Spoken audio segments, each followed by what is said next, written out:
Jos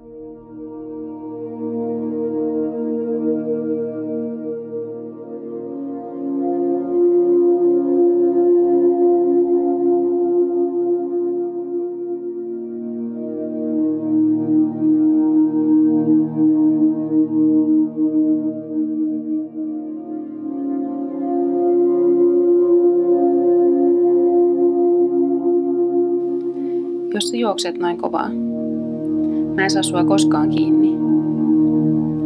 Jos sä huudat noin kovaa, mun on pakko astua taaksepäin. Jos sä lyöt noin kovaa, mä en voi olla tässä. Vai voinko? Voinko mä koskaan ymmärtää, minne sä juokset, kun sä juokset pois? Tai mitä sä tarkoitat, kun sä huudat käsittämättömiä sanoja? Ja kun sä lyöt, voinko mä ottaa sun nyrkistä kiinni? Saanko mä koskettaa sua? Ai en.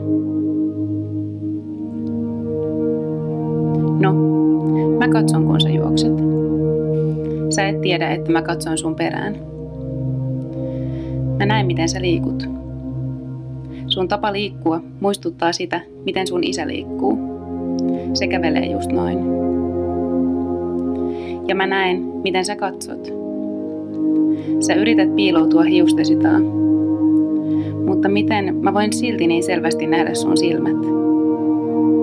Vaikka sä olet nuori, niin ne on nähneet paljon.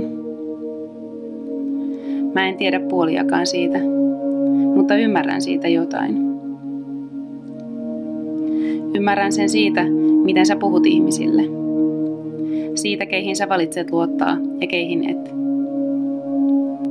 Muistatko silloin kerran, kun mä hymyilin sulle ja sä yritit tarttua mua kasvoista ja repiä mun naamion irti, koska ajattelit, että oikea minä on mennyt piiloon?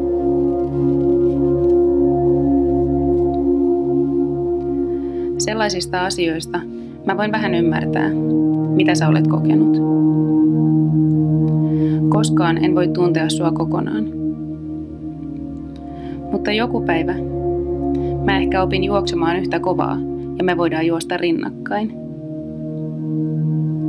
Joku päivä sä et ehkä enää huuda niin kovaa ja mä ymmärrän mitä sä sanot. Ja millä sä löisit, jos me pidettäis toisiamme käsistä kiinni.